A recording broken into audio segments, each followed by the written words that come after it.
Salamun ala Abdurrahman Adélọ́dún bàbá Adéníwá nílùú Kaduna ọjọ́ àbí ní pàtàkì ní nínú ọjọ́.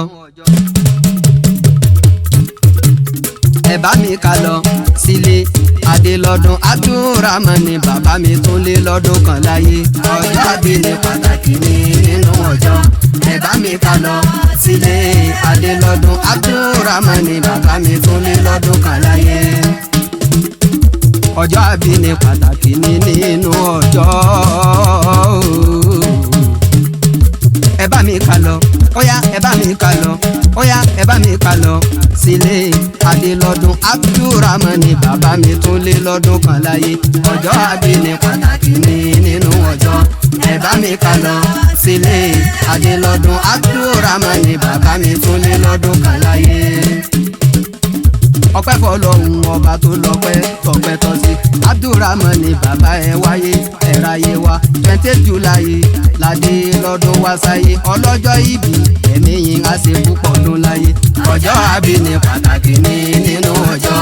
Ẹ bá mi ká lọ sílé Adélọ́dún Abdurrahman bàbá mi tún lé lọ́dún kan láyé. Jíjí tẹ́jí lé ní ẹ ò ní jí sọ́wọ́ ikú gíga wà á máa ga sí orí yín ó kàn kìkẹ́ tó ń gbáre ẹ ò ní rántí ẹnìkẹ́ wá bú sẹ́kún bẹ́ẹ̀ni happy returns Adélọ́dún Abdurrahman bàbá mi kọ́ ló ń jẹ́ kẹ́pẹ́ láyé ọjọ́ àbí ní pàtàkì ní nínú ọjọ́. Ẹ bá mi ká lọ sílé Adélọ́dún Abdurrahman bàbá mi tún lé lọ́dún kan láyé. Bàbá Adéníwá bàbá Adéní gbogbo Kaduna ọlọ́jọ́ ìbí bàbá mi àyálò ọkọ̀ Sáràtà láyé ọkọ̀ Kúdírà bàbá Abubakar bàbá Amina gẹ́gẹ́ báwọn òbí yín ti jèrè yín ẹ̀yin gan máa jèrè ọmọ àdáwọ́lé yín ò ní já sásán gbogbo ayé máa lo jèrè yín ẹ̀yin gan máa jèrè Ọlọ́run èyí fárí yín ò mọ̀ níká ẹkún àjọsùn àtàdásùn kọlọ́run má gbé yàdọ̀ yín o. Ó yá ẹ bá mi ká lọ sílé Adélọ́dún Abdurrahman bàbá kọ́lọ́ ń jẹ́ kẹ́pẹ́ láyé ọjọ́ àbí ní pàtàkì ní nínú ọjọ́. Ẹ bá mi ká lọ sílé Adélọ́dún Abdurrahman bàbá mi tún lé lọ́dún kan láyé.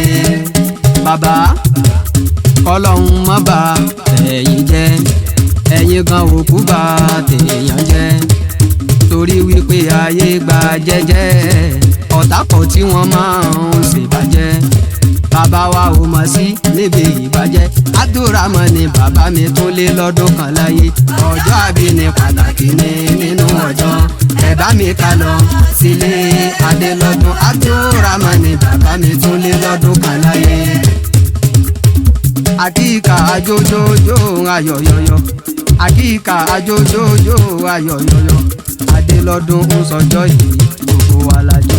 Àkíkà ajójójó ayọ̀yọ̀yọ̀ Adélọ́dún ń sọjọ́ yìí gbogbo wa lájọ. Ọlọ́jọ́ ìbí ọjọ́ èní bàbá kẹ́pẹ́ láyé ọkọ̀ alájà Sáràtù ọkọ̀ Kúdírà Ṣéhù Usmanu Sànú Ṣéhù Mufasiru nílùú Ìlọrin bàbá ní kìnkìyín Alájì Adébáyọ̀ Ahmed CEO Shukura Nigeria Limited dealer of boxer machine bàbá ní kìnkìyín Alájì Zubairu Damingoro bàbá ní kìnkìyín Amantu àkíkà ajójójó ayọ̀yọ̀yọ̀ àkíkà ajójójó ayọ̀yọ̀yọ̀ Adélọ́dún ń sọjọ́ yìí gbogbo wa lájọ. Àkíkà ajójójó ayọ̀yọ̀yọ̀ Adélọ́dún ń sọjọ́ yìí gbogbo wa lájọ.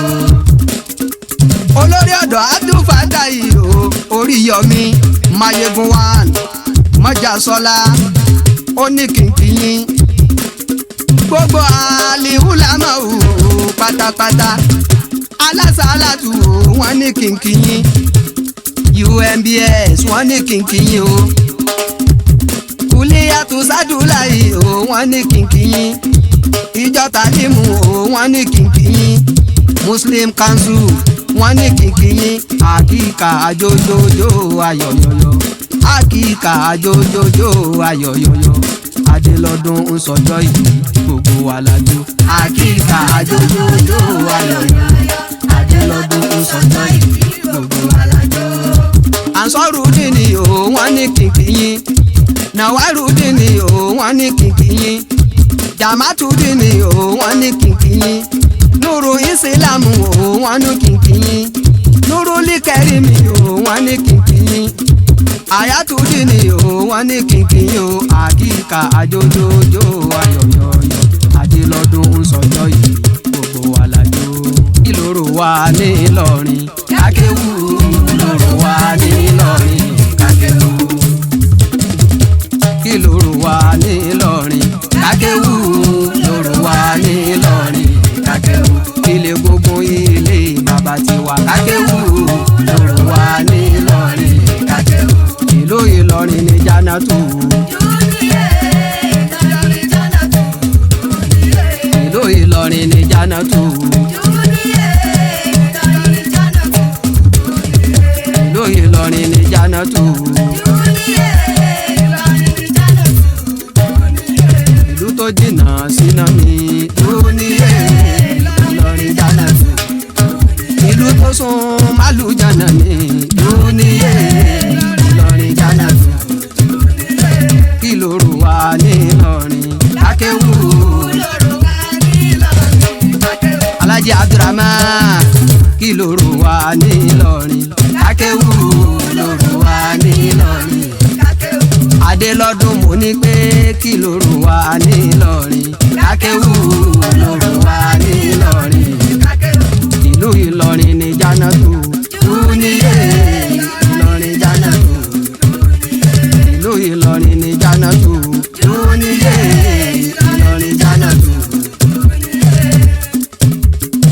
Kùránì ló lóore o Kùránì ló lóore o oore tó ṣe tá ò lè kà tán oore tó ṣe tá ò lè kà tán Muhammad ló lóore o Muhammad ló lóore o oore tó ṣe tá ò lè kà tán parí kàtá ò yá kàtá má fi jó san díẹ̀ fún má fi jó san díẹ̀ fún má fọ̀yàyà san díẹ̀ fún má fọ̀yàyà san díẹ̀ fún parí kàtá ò yá kàtá parí kàtá ò yá kàtá ó yá kéwú dá ẹ wò ní kéwú ṣe dùn tó ẹ̀yẹ wò ní kéwú ṣe dùn tó ẹ̀yẹ wò ní kéwú ṣe dùn tó adúpẹ́ àti níláárí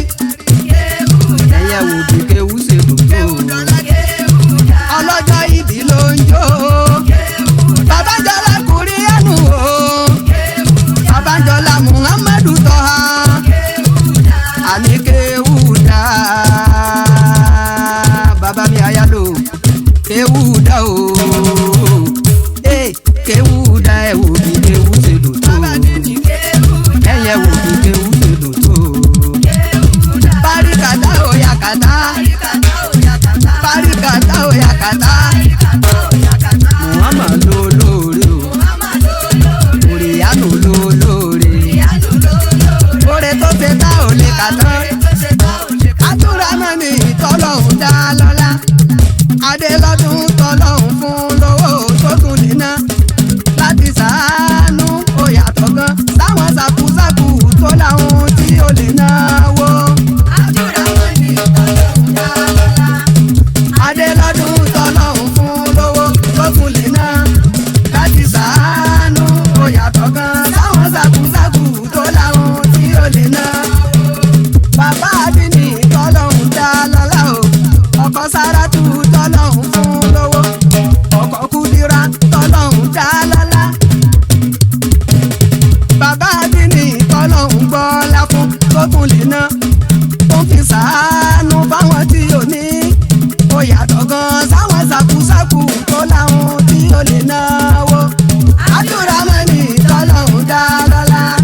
tí kò léegun tó jẹ́ pé Kùránì lé gúngún lé bàbá tiwa.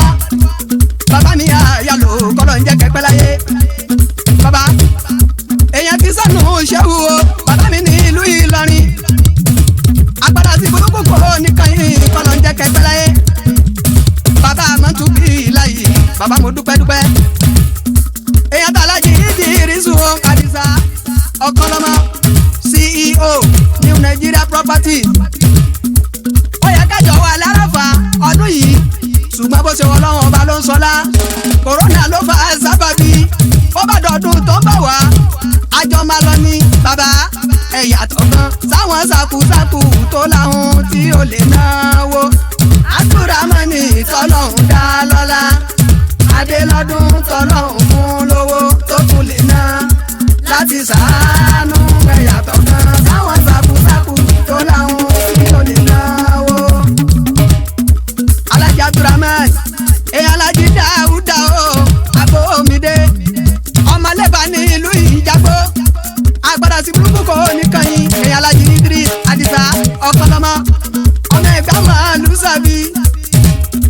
Ọlọ́jọ́ ìbí kò sẹ́ni tó lè gbàrà yín dá ẹ̀yìn ti bọ̀ rárá yọ. Kò sẹ́ni tó lè gbàrà yín dá ẹ̀yìn ti bọ̀ rárá yọ. Oore yín tí ẹ pàdé àtẹ̀yìn tí ẹ dìmú kóhun má jàgbá. Ògo ti kú yọjọ ìyanu ti ń ṣẹlẹ̀ iṣẹ́ Ọlọ́run lèyí ọ̀nà ara ló gbé gbà. Kò sẹ́ni tó lè gbàrà yín dá ẹ̀yìn ti bọ̀ rárá yọ. Kò sẹ́ni tó lè gbàrà yín dá ẹ̀yìn ti bọ̀ rárá yọ. Èmi ológo rè mo ti ń rógòlò ire mi tí mo dì mú kó má di tẹ́nẹ́ lẹ́nìjọ́. Mo bó níre yọ kíre tèmi náà ò dédé. Kò sẹ́ni tó lè gbàrà wá dá kò sẹ́ni tó lè gbàrà wá dá kò sẹ́ni tó lè gbàrà wá dá tó lè gbàrà wá dá mọ́. Oore wa tí a pàdé àtẹ̀yí tí a dì mú kóhun má jàgbá. Ògo ti bú yọjọ ìyanu ti ń ṣẹlẹ̀ iṣẹ́ Ọlọ́run lèyí ọ̀nà ara ló gbé gbà. Kò sẹ́ni tó lè gbàrà rárá. Pàpàràpàràpàràràrà.